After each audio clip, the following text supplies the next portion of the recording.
চট্টগ্রাম বন্দর দেশের অর্থনীতির হৃৎপিণ্ড উল্লেখ করে প্রধান উপদেষ্টা ডক্টর মোহাম্মদ ইউনূস বলেন, এই বন্দরকে বাদ দিয়ে অর্থনীতির নতুন পথ খোলা সম্ভব নয়। সকালে চট্টগ্রাম বন্দর পরিদর্শনে গিয়ে একথা বলেন প্রধান উপদেষ্টা। এ সময় বন্দরের কর্মক্ষমতা বৃদ্ধি করতে বিদেশিদের সম্পৃক্ত করার তাগিদ দেন তিনি। বলেন, বন্দর সম্প্রসারণ ছাড়া অর্থনীতির উন্নয়ন সম্ভব নয়। সকাল 9:15টার দিকে চট্টগ্রামে পৌঁছেই বন্দরের নিউ মুরিং কন্টেইনার টার্মিনাল পরিদর্শন করেন তিনি। পরে কর্মকর্তা ও বন্দর ব্যবহারকারীদের সঙ্গে মতবিনিময় করেন ডক্টর ইউনূস। এরপর সেখান থেকে সার্কিট হাউসে যাবেন তিনি। পরে কর্ণফুলী নদীর ওপর কালুরঘাট সেতুর ভিত্তিপ্রস্তর স্থাপন করবেন। দুপুরে চট্টগ্রাম বিশ্ববিদ্যালয়ের ৫ম সমাবর্তন অনুষ্ঠানে যোগ দেবেন প্রধান উপদেষ্টা।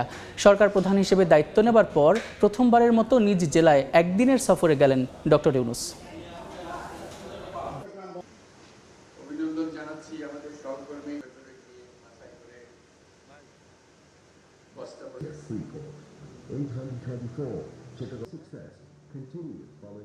বাংলাদেশের অর্থনীতি যদি পাল্টাতে হয়, পাল্টাতে হবে, এটা হয় এর অবকাশ নেই, আমাদেরকে পাল্টাতে হবে।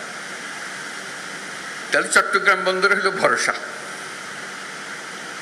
এটাকে বাদ দিয়ে বাংলাদেশের অর্থনীতি নতুন কোনো পাতা, নতুন কোনো অধ্যায়ে প্রবেশ করার কোনো সুযোগ নেই। এই পথ খুলে দিলে বাংলাদেশের অর্থনীতির পথ খোলে। এই পথ না খুললে বাংলাদেশের অর্থনীতি যতই লাফালাফি, ততই ঝাপাঝাপি করো, কিছু হবে না। তো আমি একজনকে বোঝাচ্ছিলাম যে এটা কেন আমি এরকম মনে করছি। আমি বললাম, চট্টগ্রাম বন্দরটা হলো বাংলাদেশের অর্থনীতির হৃৎপিণ্ড। এটা শুধু হৃৎপিণ্ড বাংলাদেশের জন্য না, আশেপাশের দেশগুলোর সঙ্গে সংযুক্ত। যে কারণে নেপালের কথা বললাম, ভুটানের কথা বললাম, 7 সিস্টার্সের কথা বললাম, সবার জন্য হৃৎপিণ্ড একটাই। এই মুহূর্তে চট্টগ্রামে আছেন রিপোর্টার নাজমুস সালেহী। সরাসরি যাচ্ছি তার কাছে। সালেহী,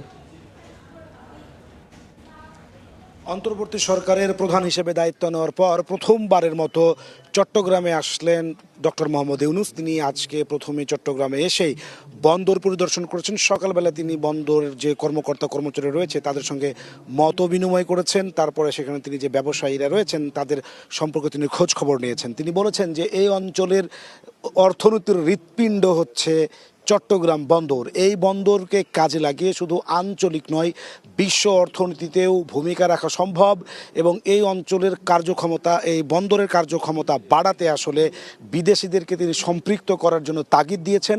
পাশাপাশি এই বন্দরকে বিশ্ব আদলে গড়ে তুলতে, আধুনিকীকরণ করতে কি ধরনের উদ্যোগ নেওয়া দরকার তিনি সে বিষয়গুলো জানতে চেয়েছেন এবং তিনি বলছেন এই অঞ্চলের আঞ্চলিক যে অর্থনীতি তা যেমন এই বন্দরকে দিয়ে একেবারে শক্তিশালী করা সম্ভব, পাশাপাশি বিশ্ব অর্থনীতিতেও এই বন্দর দিয়ে ব্যবসা বাণিজ্যের মাধ্যমে এই অঞ্চল, বিশেষ করে বাংলাদেশ এবং এই আশেপাশের যে দেশগুলো রয়েছে তাদেরও আসলে অর্থনৈতিকভাবে লাভবান হওয়ার সুযোগ রয়েছে। সুতরাং তিনি এই বন্দরকে, চট্টগ্রাম বন্দরের সাথে আঞ্চলিক সম্পৃক্ততা বাড়ানোর জন্য যেমন গুরুত্ব দিয়েছেন, পাশাপাশি তিনি বিশ্ব অর্থনীতির দ্বার এই বন্দর কেন্দ্রিক আঞ্চলিকভাবে তিনি প্রতিষ্ঠা করার জন্য তার যেখানে যারা কর্মচারী কর্মকর্তা রয়েছেন তাদেরকে তিনি নির্দেশনা দিয়েছেন এবং বলছেন যে বন্দরকে আধুনিকীকরণ করতে সবচেয়ে ভালো যারা এই বন্দর টেকনোলজি বোঝেন অথবা যারা বন্দর ম্যানেজমেন্ট যারা সব থেকে ভালো করে থাকেন তিনি বিদেশ থেকে সেই ধরনের টেকনিশিয়ান এবং সেই ধরনের এক্সপার্ট নিয়ে বন্দরকে আধুনিকীকরণের ব্যাপারে তিনি তাগিদ দিয়েছেন।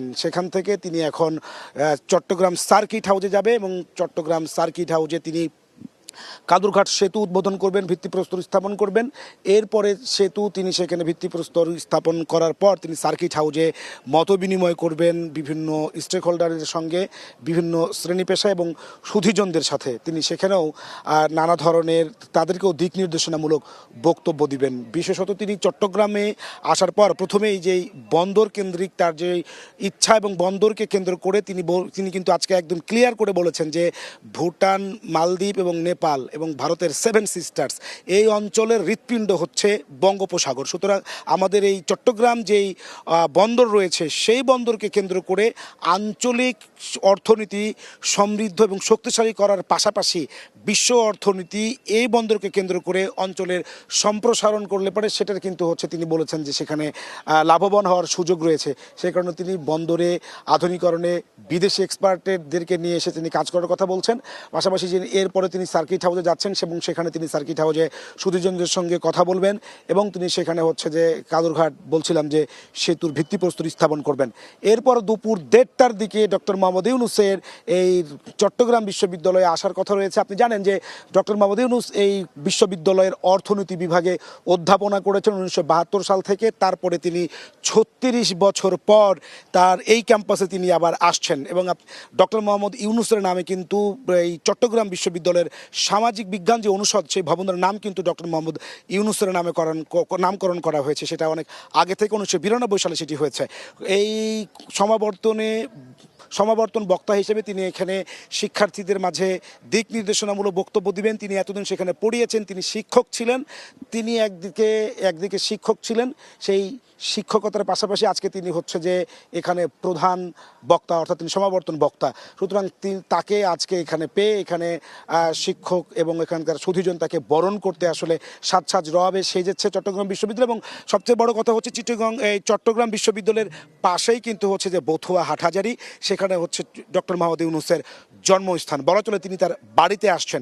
সুতরাং চট্টগ্রামের মানুষ তাকে বরণ করে নিতে অধীর অপেক্ষায়, আগ্রহী নিয়ে তারা অপেক্ষা করছেন। তার গ্রামের মানুষজন এখান থেকে শেষ করে তিনি সেখানে যাবেন তার বাসায়। তিনি তার আত্মীয় স্বজনের কবর জিয়ারত করার পাশাপাশি প্রতিবেশীদের সঙ্গেও কিন্তু তিনি মত বিনিময় করবেন, তাদের সাথে তিনি কুশল বিনিময় করবেন। ইতোমধ্যেই যে ভেন্যু সমাবর্তনের, সেখানে বিশ্ববিদ্যালয়ের শিক্ষার্থীরা কনভিকরা আসতে শুরু করেছে এবং হচ্ছে যে একটু দুপুর 2টার পরে মূলত তিনি এখানে বক্তব্য রাখবেন। এই ছিল আমার কাছে চট্টগ্রাম বিশ্ববিদ্যালয় থেকে সর্বশেষ। চট্টগ্রাম সফরে গিয়েছেন প্রধান উপদেষ্টা ডক্টর মোহাম্মদ ইউনূস। সেখানকার খবরাখবর জানাচ্ছিলেন সহকর্মী নাজমুস সালেহী।